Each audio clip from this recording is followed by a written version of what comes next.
warahmatullahi wabarakatuh. Selamat pagi pemirsa, apa kabar? Senang sekali pagi hari ini saya Septulandari kembali hadir menjumpai Anda dalam program Dialog Khusus.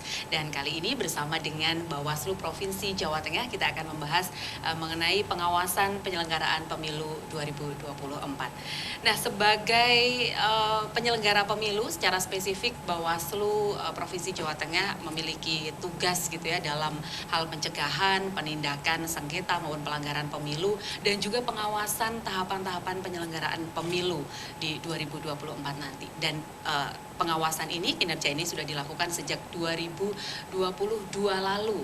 Nah, seperti apa hasil pengawasan yang dilakukan oleh Bawaslu Provinsi Jawa Tengah dan kemudian bagaimana pencegahan atau upaya yang dilakukan karena tahapan ini masih beberapa yang harus dilalui sampai dengan pemilu 2024 nanti. Dan bagaimana seharusnya juga upaya-upaya yang dilakukan agar tindakan-tindakan pelanggaran ini bisa dicegah.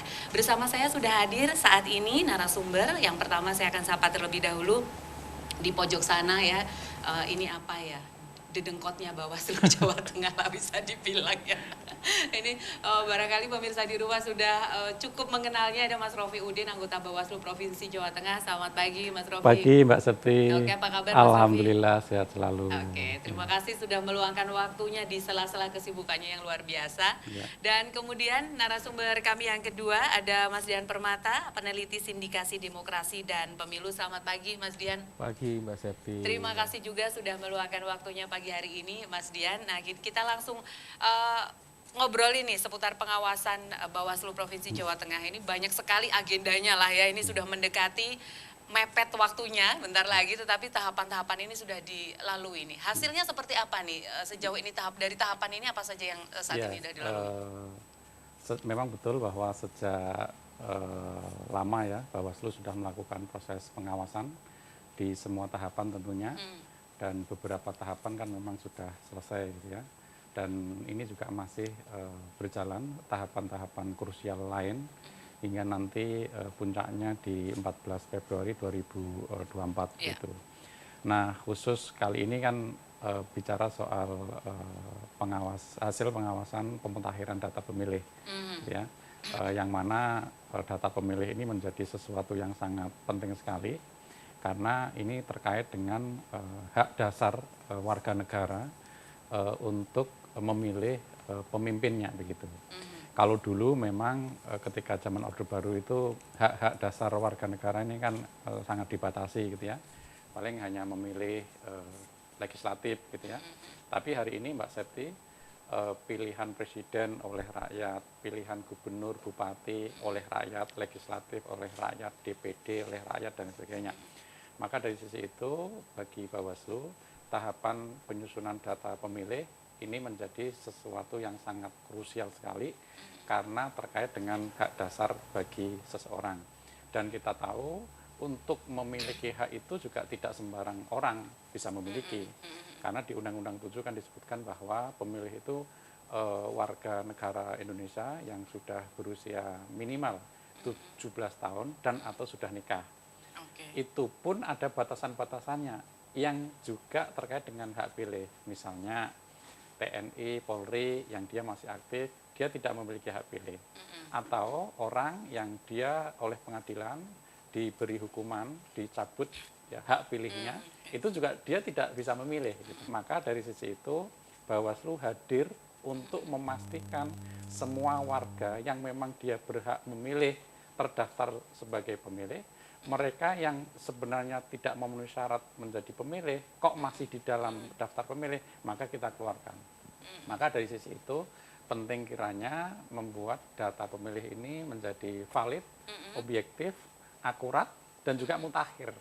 Mutakhir penting rasa-rasanya untuk kemudian, karena bicara soal warga negara Indonesia ini kan pola pergerakannya kan cepat sekali nih. Dari daerah ke daerah dan sebagainya, padahal kita tahu bahwa daftar pemilih tetap ini sesuai dengan KTP yang ada begitu.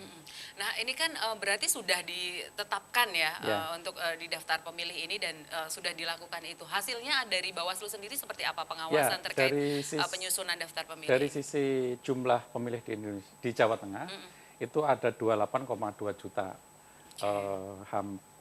hampir separuh-separuhnya ini perempuan dan laki-laki gitu ya. Biasanya kan banyak Kayak perempuannya ya, yang jeglek gitu ya. Tapi hari ini 14,11 itu adalah laki-laki, 14,17 itu adalah perempuan. Artinya selisihnya ini agak sedikit sekali begitu. Iya.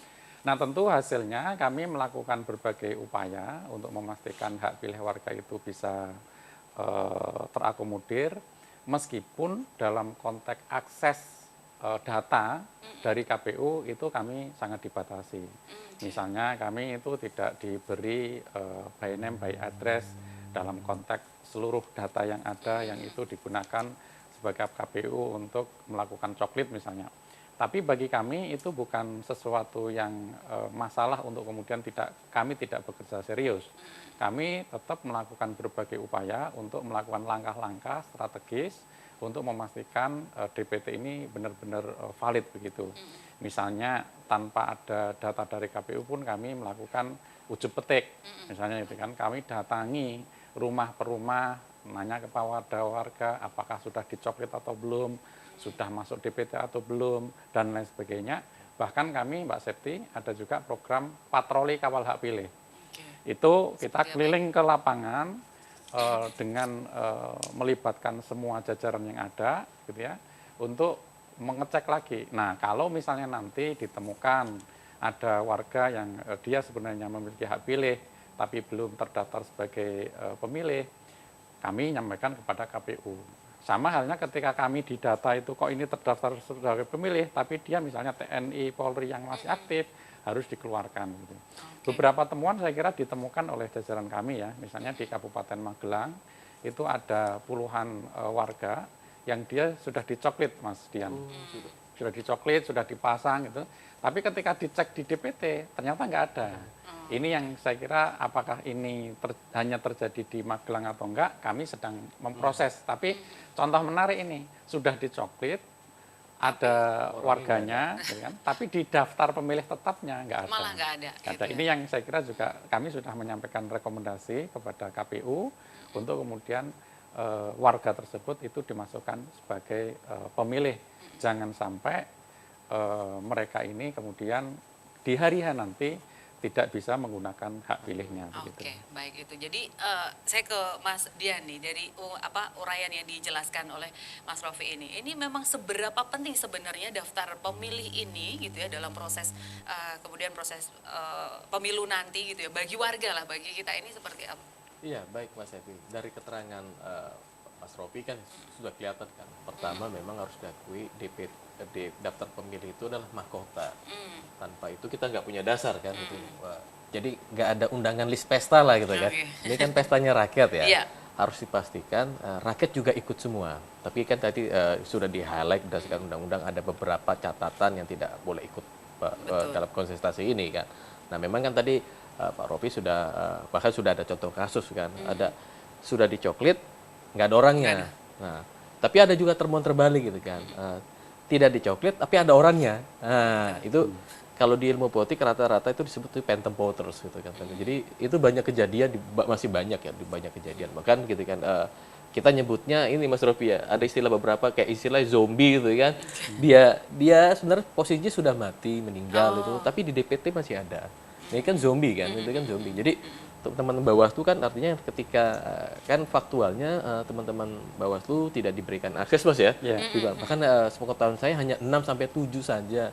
Jadi minus soal di tanggal kelahiran Mas ya. 6 sampai 7 kolom gitu kan, Okay. segmen gitu kan. Dia hanya nama, umur, kelamin, RT, RW gitu kan, tanggal lahir gitu kan. Nah, padahal mahkota orang itu kan yang paling identik itu kan soal nama dan tanggal lahir. Akuratnya DPT juga menentukan legitimasi dari kepemilikan itu sendiri gitu kan. Bahkan ditanya apakah ada nggak kejadian fraud ya kepemiluan gitu kan. Banyak sih Mbak, contoh-contoh itu sih banyak kejadian. Kalau kita balik ke belakang itu banyak kok contoh-contohnya. Nah ini kan tadi juga disampaikan bahwa akses untuk itu kan memang terbatas gitu, hanya 6 sampai 7 kolom itu tadi, atau hanya informasinya terbatas yang bisa diakses. Nah seharusnya seperti apa gitu untuk idealnya gitu? memang undang-undang itu hanya mandatori itu hanya ke KPU gitu kan. Nah, kan teman-teman kan nggak kehilangan akal lah, nggak kehilangan akal. Dia ibaratnya mutar tadi dengan program patroli Mas Rofi itu kan, dia ngecek. Bahkan sekarang ada tools riset lah itu kan, dia bisa mensampling itu kan bagaimana. Kan itu kan cara keluar dari problematika yang itu gitu kan. Jadi persoalan DPT kan memang kan sangat krusial itu. Makanya teman-teman kan punya program yang saya pikir patroli itu capek loh Mbak. Iya, karena itu Datangin apakah gedor canvassing loh Mbak. Kayak orang sales itu kan jualan yang nyari dia. Kalau orang canvassing kan dia kan jualan. Kalau ini kan beda. Sudah dicoklit belum? Sudah hadir belum? Sudah dapat belum? Dan seterusnya. Itu kan pekerjaan yang melelahkan. Saya pikir ini harus diapresiasi lah teman-teman Bawaslu itu kan ketika mengeluarkan metode bagaimana menyisir, membersihkan DPT-nya memang akuntabel gitu kan dan transparan. Karena pada ujung akhirnya memang kualitas kita sebuah pesta itu ditentukan oleh DPT. Oke, tapi kan sebenarnya misalnya aksesnya itu lebih dipermudah kan, tidak perlu bekerja 2 kali Oh dengan iya. kemudian ada patroli dan lain sebagainya gitu kan. Cuma memang sebenarnya untuk mendorong agar ini bisa valid gitu ya, yang penting juga butuh peran masyarakat. Ya, oke. Nah, itu peran Itu yang saya kira masyarakatnya menjadi seperti apa penting. itu nanti yang perlu masyarakat ini terlibat gitu, apa yang bisa dilakukan oleh masyarakat atau warga seperti saya ini ya, seperti kita semua. Nanti kita akan lanjutkan, kita harus break terlebih dahulu. Pemirsa jangan kemana-mana, tetap bersama kami dalam Dialog Khusus.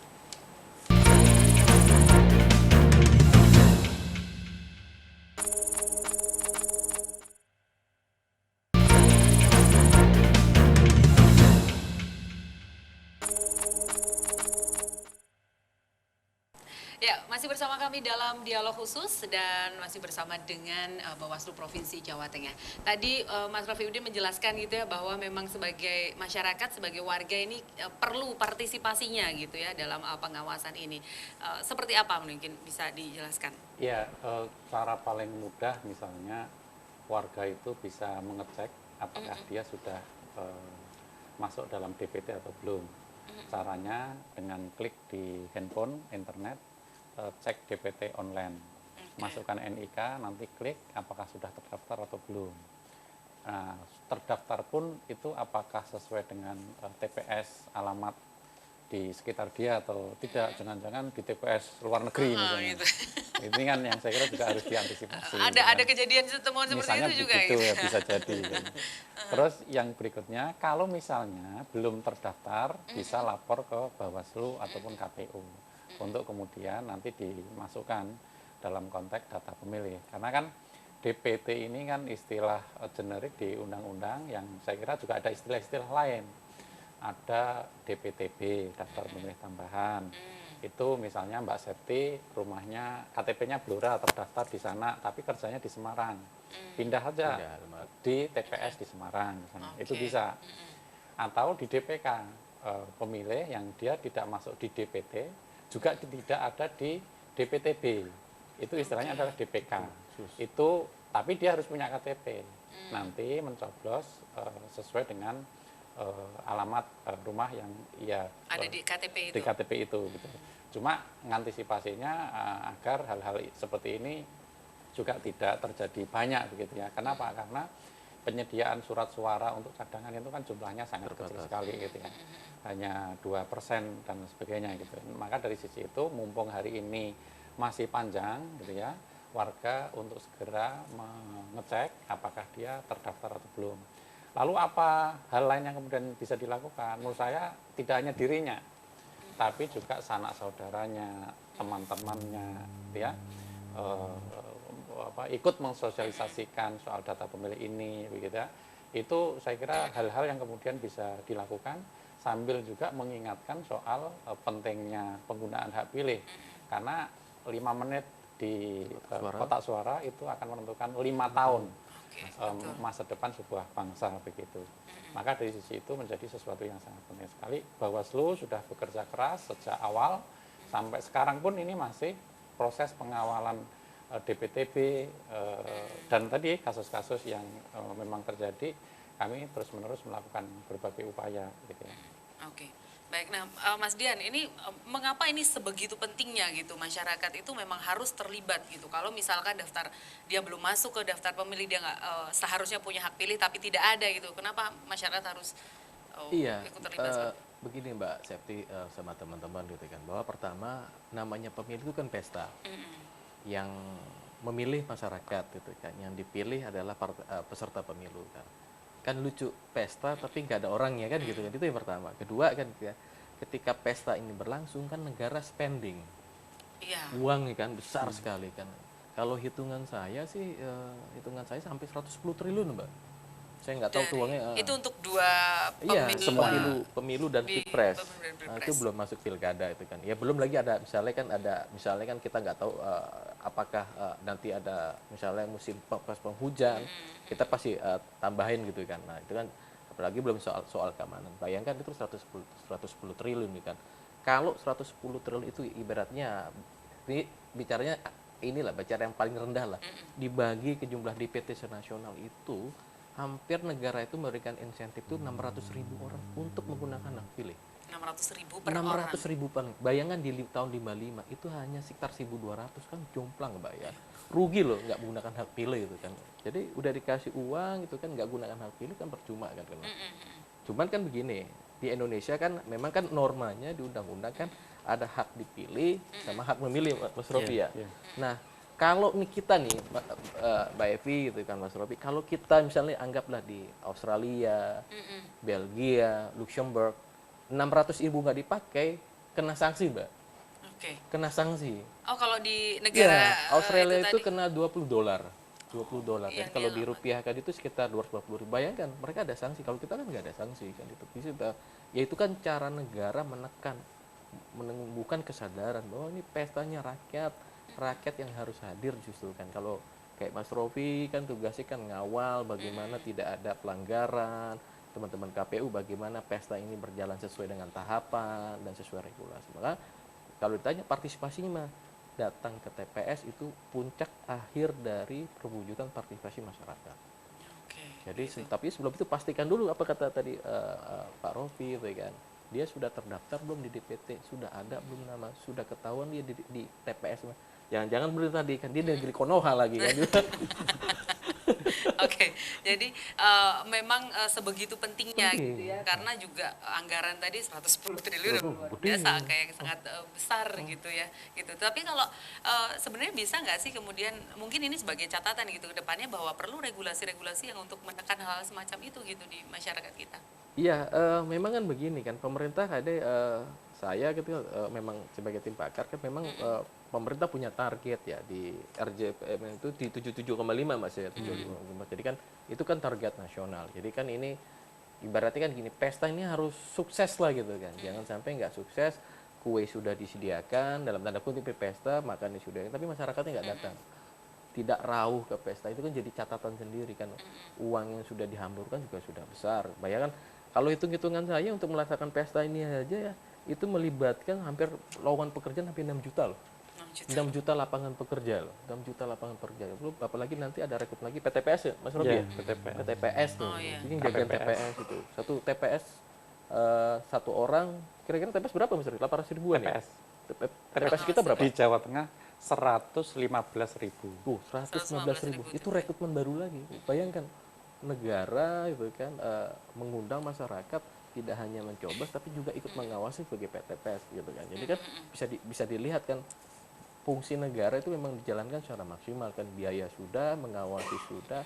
Kalau rakyatnya nggak ikut ya piye kan gitu. Piye gitu. Atau kita pakai caranya Australia aja sekalian gitu kan. Kalau pakai denda gitu. Iya, pakai denda. Kena $20 kan gitu. $20 ya 250 Pasti ribuan. berangkat semua di Pasti dalam. berangkat semua tuh. Tapi kan enggak kan itu kan ini kan hanya literasi lah, literasi. Artinya itulah wisdomnya kita karena memang pilihan-pilihan politik kita ada di situ. Jadi ya, ada hak dipilih, ada hak dan memilih dan seterusnya. Nah, ini kan persoalan daftar pemilih dan lain sebagainya ini juga kadangkala ini dari hasil temuan-temuan seperti itu kadang-kadang juga banyak kan temuan-temuan yang justru sengketa-sengketa nanti gitu selesainya misalnya sudah sampai ke Mahkamah Konstitusi udah yang ini akhirnya memang dibuka-buka lagi ini kasus data pemilih ini akhirnya sampai ke situ gitu, padahal dari awal karena nggak clear gitu. Seperti kita diskusikan di awal kan, pertama memang mahkota ya, itu harus loud and clear lah. Ya. Itu kedua memang banyak bukan banyak, memang ada beberapa catatan gitu. Anggap saja di Pilkada 2020 kan, Mas Rofi ini juga masih ingat kan, terutama itu di daerah akses demografi susah, kayak PSU itu di mana di Papua itu kan beberapa kali kan. Ketidakjelasan itu kan soal nama itu kan, tapi kan itu kan ikonik ya, ikonik, identik, dan itulah tugas Bawaslu kan sangat rumit Mbak. Itu kan bisa dibayangkan Mbak, bisa ketukar-tukar lah gitu kan. Nah, ya makanya cara yang paling mudah ya lihat nama, lihat tanggal lahir itu kan. Sayangnya kan memang KPU tidak memberikan tanggal lahir tuh, makanya kan teman-teman akhirnya punya terobosan patroli mengecek, sudah dicoklit dan pakai stiker itu sudah ada kan. Itu kan cara yang paling ya memang efektif gitu kan. Ada juga ya cara-cara penetrasi menggunakan ya riset gitu kan, itu ada cara lain gitu. Oke, baik. Nah, ini karena waktu kita terbatas nih, terakhir dari Mas Rofi sendiri, Mas, ini kan tahapan pemilu juga masih ada beberapa lagi gitu ya sampai di 2024. Itu apa dari Bawaslu sendiri yang dilakukan Ya, gitu? jadi rumusnya Bawaslu di setiap tahapan melakukan proses pencegahan. Kami melakukan upaya-upaya untuk kemudian menghimbau, sosialisasi kayak hari ini datang Mas Dian untuk memberikan arahan-arahan ke warga masyarakat di Jawa Tengah soal data pemilih gitu kan. Kemudian ke partai politik itu terus-menerus kami lakukan upaya agar mereka mengerti sesuai dengan aturan konteks pencegahan. Pada saat yang sama kami juga melakukan pengawasan baik secara langsung maupun tidak langsung. Kita mendatangi KPU, misalnya nanti ada kampanye kata ngawasi apakah ada ASN atau enggak, misalnya terlibat dalam kampanye kepala desa atau enggak, kampanyenya sudah sesuai dengan aturan atau belum kan. Itu kerja-kerja pengawasan secara langsung ataupun tidak langsung, misalnya kami mengamati dari sisi media sosial gitu, apakah ada pelanggaran-pelanggaran tertentu yang itu teridentifikasi dan sebagainya itu. Nah, kalau dicegah sudah, diawasi sudah, tapi tetap terjadi pelanggaran, maka tidak ada cara lain kecuali melakukan proses penanganan pelanggaran atau penindakan sesuai dengan aturan yang ada. Bisa pelanggaran administrasi, pidana, kode etik, atau pelanggaran hukum lainnya. Dan sampai hari ini kami di Bawaslu Jawa Tengah itu sudah menangani dugaan pelanggaran sebanyak 58 jenis ya pelanggaran. Itu sudah sampai tahap penanganan? Sudah. Tapi memang ada yang terbukti, ada yang tidak. Kebanyakan Mbak Septi itu pelanggaran kode etik pengawas ad hoc Pak Dian, sama hukum lainnya. Hukum lainnya ini terutama netralitas ASN sama netralitas kepala desa dan perangkat desa. Kami sudah berupaya, bahkan ada ASN di Banyumas yang itu dia harus menerima sanksi penurunan pangkat karena melakukan pelanggaran netralitas ASN. Tapi di luar itu semua, meski Bawaslu sudah melakukan berbagai hal, tidak ada artinya kalau masyarakat juga tidak terlibat aktif dalam konteks pemilu. Pemilu ini bukan milik Bawaslu, bukan milik partai politik, bukan milik KPU. Justru ini pemilu adalah milik masyarakat secara bersama-sama. Untuk itu mari kita jaga, kita awasi, sehingga nanti hasil pemilunya itu benar-benar legitimate. Salah satunya itu tadi, data pemilih harus valid. Karena data pemilih ini setiap pemilu, setiap pilkada selalu menjadi materi permohonan sengketa hasil pemilu. Maka di sisi itu, mari kita kawal bareng-bareng begitu. Oke, baik. Jadi intinya adalah bahwa sebagai masyarakat, sebagai rakyat, sebagai warga Indonesia, memang kita harus terlibat aktif dan tentu saja dengan menggunakan hak pilih kita. Bisa dimulai dari kita ngecek terlebih dahulu apakah kita sudah masuk ke sebagai daftar pemilih di Jawa Tengah ini. Dan ini menjadi hak dasar kita untuk menentukan 5 tahun ke depan seperti itu ya. Baik, terima kasih Mas Rofi Udin, penjelasannya luar biasa. Mudah-mudahan ini menambah informasi untuk masyarakat. Dan juga terima kasih Mas Dian Permata, informasinya yang luar biasa gitu ya. Saya Septi Wulandari beserta kerabat kerja yang bertugas undur diri. Selamat pagi, Assalamualaikum warahmatullahi wabarakatuh.